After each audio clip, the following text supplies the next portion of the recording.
8 long days ago, the Rachel Maddow Show just sort of declared ourselves done talking about Sarah Palin, except in cases of genuinely important news or irony so thick it must be cut with tonic to digest. Now would be a good time to go find some tonic. We declared ourselves in the show to be done because Governor Palin appeared to be done politically. The bottom line of her resignation as Alaska governor was that even in just half of a single term, her run as governor was increasingly becoming a disaster. She did not appear to have the savvy to deal with either the responsibilities of governing or the criticism that inevitably comes with the responsibilities of governing. Even in this few weeks of post-resignation interregnum in Alaska, Governor Palin has handled her critics ham-handedly. Yesterday, in response to a brand new ethics complaint filed by an Alaska Republican, the governor tweeted this, quote, "In violation of Ethics Act, more allegations were filed today by serial complainer. Gave to press before we could respond. Ridiculous, wasteful." But you know, defensive, expertly abbreviated social networking like that wasn't even news enough to bring Sarah Palin back out of the Rachel Maddow Show mothballs we had put her in. For that, we had to wait for the late-breaking news this afternoon that an investigator hired by the Alaska State Personnel Board found against her in the most serious of all the ethics complaints that are still pending against the governor. In a report that is supposed to be confidential but mysteriously found its way to the Associated Press, the investigator concludes, quote, that there is probable cause to believe that Governor Palin used or attempted to use her official position for personal gain in violation of Alaska Statute 39.52.120, subsection A. Essentially, it's against Alaska state law for a public official to use that public office to raise money for themselves. When Sarah Palin gave her okay to set up a fund to pay her legal fees and told the group setting up that fund that they could call the fund the official legal fund for Sarah Palin, and when she gave them her picture to put on the website, she broke Alaska law. Or at least she will break Alaska law if she ever actually collects any of the money that is being raised by that fund in her name. That is the finding of the report that was leaked to the Associated Press today.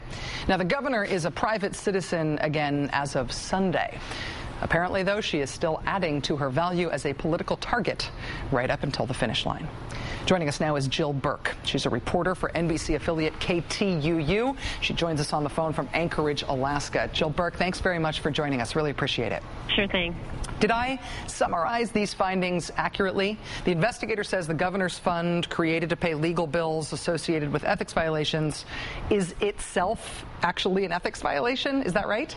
That's what I took from it when I read it earlier today. There seemed to be two main points out of it. One is the creation of it, first of all, and then secondly would be the receipt of funds if and when that were to ever happen. And the reason that it is an ethical violation is because the governor is using her status as governor in order to set up a conduit through which she can be given money, essentially. Is that right? Correct. A personal gain, wealth that she otherwise would not have access to without using her official capacity as office to raise that money.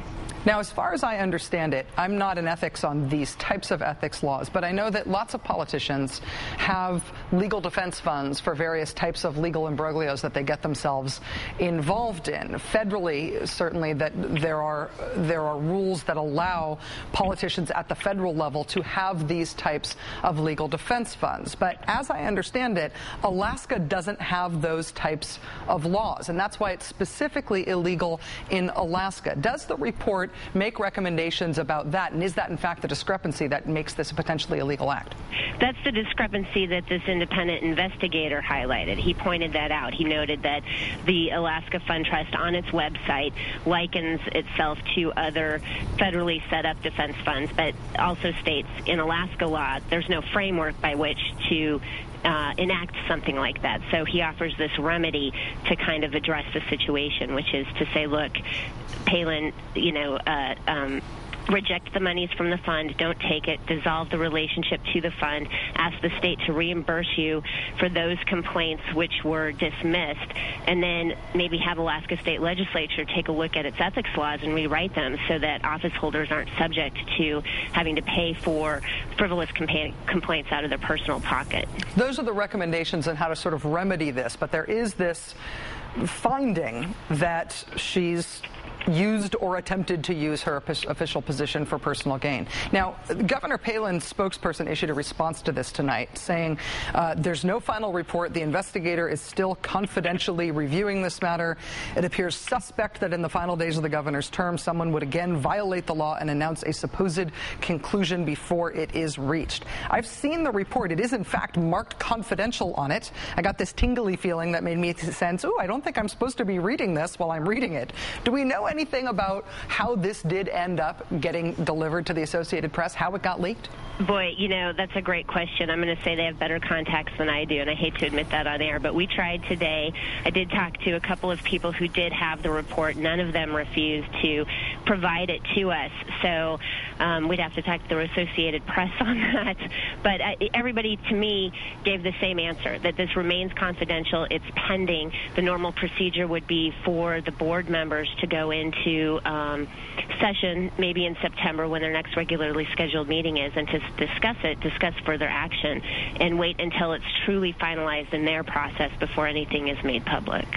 Jill Burke, reporter for KTUU in Anchorage, Alaska. It's been really helpful to have you on the show to help us sort this out. Thanks very much, Jill. Thanks.